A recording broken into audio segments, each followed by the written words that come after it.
Welcome to Module 15 on isolating a variable. Right now, pause the video and get out your notebook and a writing utensil. Remember, you can use your notes on your quizzes, and you don't want to have to re-watch all of these videos to prepare for your final exam.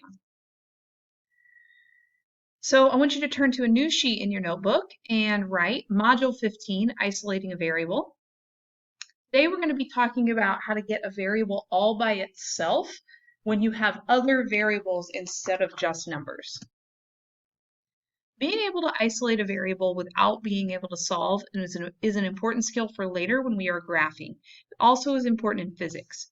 So I want you to write a new topic, solving for a variable using addition and subtraction. And it's always okay to abbreviate on your own notes using things like plus and minus. The steps to isolating a variable are the same as when we solve the equation. And I would write this down, use inverse operations to isolate. So you're going to want to read your directions carefully because I have two variables here that I could be working with, so the directions are going to indicate to me which one. They want me to solve for y. What that means is I have two sides and I want to get y on its own side all by itself. And so I want to get rid of the 20. Well, in order to isolate y from the 20, I would just subtract a 20 from each side because it's being added. That's nothing different from what you've already done. It still leaves you with y just like we've done before. Here's the big difference now. I don't know what c minus 20 is. Those are not like terms. I cannot subtract them. I want to show that I wish I could subtract them, so I write them next to each other, c minus 20. If I ever figure out what c is equal to, then this will be very easy for me to solve. You pause the video and try this one on your own. You should have started by drawing your line down to show that you have two sides and adding 5, which is the inverse operation of subtract, so that negative 5 and positive 5 will cancel out. That leaves you with x alone, which is what you wanted. And then you want to be careful here. I cannot add y and 5. Y plus 5 does not equal 5y. If you write that, that means 5 times y. So I want to show that I wish I could add them together, but I can't because they're not like terms. So I just write them next to each other. Again, if I ever figure out what y is equal to, it'll be pretty easy for me to substitute and solve from there. Same topic, you don't need to rewrite a new topic, same steps. This time we're going to have a few more variables. So for this one, we want to isolate s. We want to get s all alone, so everything else is going to move. I'm going to start by moving this q using subtraction. So I'm going to subtract q from each side. Even though there's a minus here, the q is positive, so to get rid of it, q minus q will cancel out. I'm left with negative r, because there's a minus in front of the r, plus my original s. These are not like terms because they're two different variables, so I'm just going to subtract q to show that I wish I could subtract it. I want to finish getting s alone, so I'm going to add r to each side. Again, none of these are like terms. The negative r and the positive r cancel, the s comes down, and then I just am going to write these next to each other. P minus q plus r. You pause the video and try this one on your own using inverse operations to isolate z. You want to get z alone.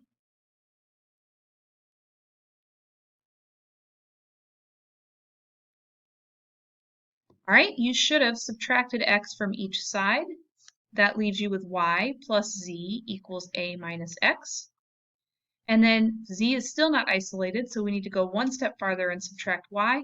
So z equals a minus x minus y. All right, new topic, solving for a variable using multiplication or division. So you want to find a new line in your notebook and write down solving for a variable using multiplication or division. So this question says solve for w, which means I want to get w all alone.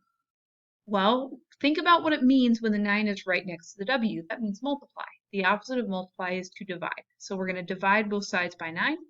I'm left with a divided by 9 equals w. W is now isolated, so I'm done. You pause the video and try this one on your own. You should have noticed that you want to get h alone, and so that means you want to get the b away from the h, so we're going to divide both sides by b. I don't know what 3 divided by b is because I don't know what b is equal to, so I just leave that as 3 divided by b equals h, and that's my solution. If I want to solve for x, If I have two things that I need to divide, I can divide them both at the same time as a shortcut. 8 and y are both being multiplied, so I'm just going to divide both sides by 8y. That will make the 8 cancel and the y cancel using division, and so x equals w over 8y. X is now isolated and every other variable is on the other side.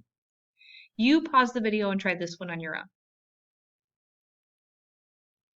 You should have just started by dividing both sides by 2y. Since both 2 and y are being multiplied, the opposite of multiply is to divide. And so x equals w over 2y. And you're done there. All right, now, new topic, solving for a variable. You don't have to write putting it all together, that's just implied.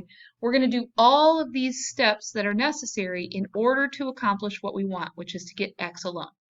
And I want you to think about your good problem-solving skills. Sometimes it can help to think of these like a typical equation with just one variable. If you wanted to get x alone here, your first step would be to add 6 to each side. It works the same for this one, except we're adding 6y instead of 6.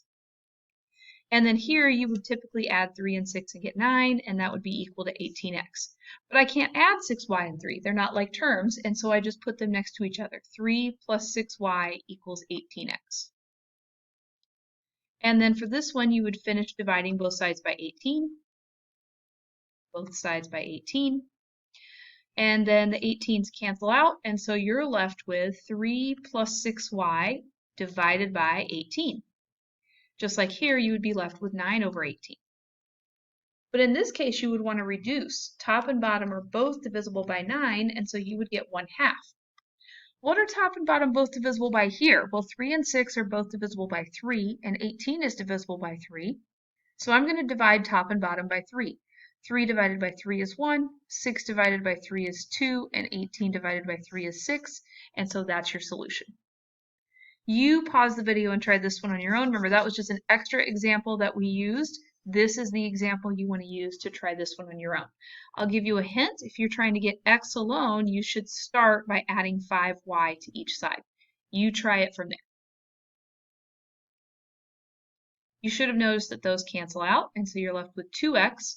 You should have recognized that these are not like terms, so it becomes z plus 5y. Now I need to divide both sides by 2. I divide everything by 2 on each side. Everything gets divided. And then nothing here can be simplified. Z can't be divided by anything that 2 or 5 can be divided by, so we're done there. If I have parentheses, there's a couple ways to handle this. One is that you can distribute, so you have r equals 3b plus 3. And then we're just going to use our steps to isolate b. Subtract 3 from each side. So we have r minus 3 equals 3b. Divide everything by 3. And so b is equal to r minus 3 divided by 3. I can't divide 3 and 3 because I can't divide things that are terms. If r were divisible by 3, then we could. If you don't want to distribute, you also could just divide both sides by 3 first. I don't like that one as well. I think it's more confusing to divide first. So those will cancel. You're left with r divided by 3 equals b plus 1. And then you would subtract 1 from each side, and so that would be r over 3 minus 1 equals b. These two things mean the same. If you were to divide 3 by 3, you would get 1. You pause the video and try this one on your own. I strongly suggest you try using substitution. If it bothers you that the h is behind the parentheses, you can rewrite this like this. Go ahead and try that now. You should have distributed first, so you should have gotten hy minus hk. And they want you to solve for y. So I'm going to add that should be hk, add hk to each side. And so we get hy equals c plus hk. And then again, I'm solving for y, so I'm going to divide both sides by h. The h's cancel out. You're left with y equals c over h plus hk over h. I'm going to divide everything by h.